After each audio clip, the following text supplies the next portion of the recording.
Houston Texas امریکہ کے فیضان مدینہ میں منعقد ہونے والے افتتاح-e-بخاری شریف کی سنتوں بھرے اجتماع میں رکن-e-شورا مولانا حاجی عبد الحبیب اتاری نے نیت کی اہمیت پر سنتوں بھرا بیان کیا اور رکن-e-شورا نے فضائل علماء بھی بیان کیے۔ اس موقع پر رکن-e-شورا نے افتتاح-e-بخاری شریف اور جامعۃ المدینہ کے حوالے سے گفتگو کرتے ہوئے بتایا، آج بڑی خوشی کا دن ہے، بہت بڑی اچیومنٹ کا دن ہے۔ دعوت اسلامی چونکہ ایک انٹرنیشنل آرگنائزیشن ہے، پوری دنیا میں دین متین کی خدمت کر رہی ہے اور دن بدن ایک نئی اچیومنٹ، ایک نئی خوشخبری ہمیں سننے کو ملتی ہے۔ اور آج اللہ کی رحمت سے امریکہ ہیوسٹن ٹیکسس سے یہ عاشقان رسول موجود ہیں، اسٹوڈنٹس بھی جمع ہیں، ٹیچرز بھی جمع ہیں۔ It's a very good news that now we are starting دورہ حدیث in Houston Texas.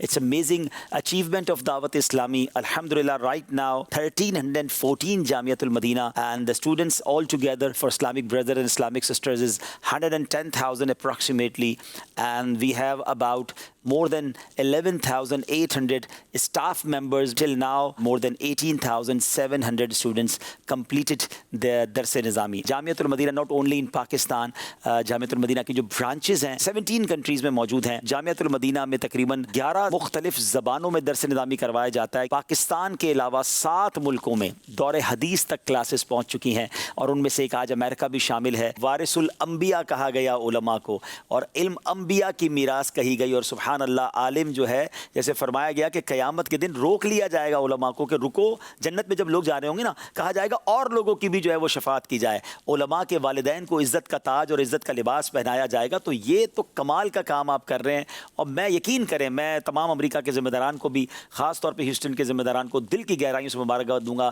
This is a big achievement. اساتذہ نظر آ رہے ہیں جنہوں نے ہجرت کی ہے، پاکستان سے گئے امریکہ اور وہاں جا کے انہوں نے درس نظامی کو سٹارٹ لیا۔ آج میں سمجھ سکتا ہوں کہ ان کی خوشی کا عالم کیا ہوگا۔ جس پودے کو لگایا آج وہ تناور درخت بنتا جا رہا ہے۔ اللہ آپ سب کی قربانیوں کو قبول فرمائے۔ جبکہ مولانا حاجی عبید رضا اتاری مدنی مدت ذلہ العالی نے شرکاء اسلامی بھائیوں کو سلسلہ عالیہ قادریہ رضویہ اتاریہ میں داخل فرما کر امیر اہل سنت کا مرید بنایا، اور اس کے بعد رکن-e-شورا مولانا حاجی عبد الحبیب اتاری نے دعا فرمائی۔ اے اللہ تیرے بندوں نے آج امریکہ کی سرزمین پر بھی علم دین کی شمع کو روشن کیا ہوا ہے۔ اے اللہ آج اس مبارک موقع پر ہم سب کی مغفرت فرما دے۔ اس پورے گلشن کو لگانے والے، دعوت اسلامی بنانے والے ہمارے شیخ طریقت امیر اہل سنت کو درازی عمر بالخیر عطا فرما۔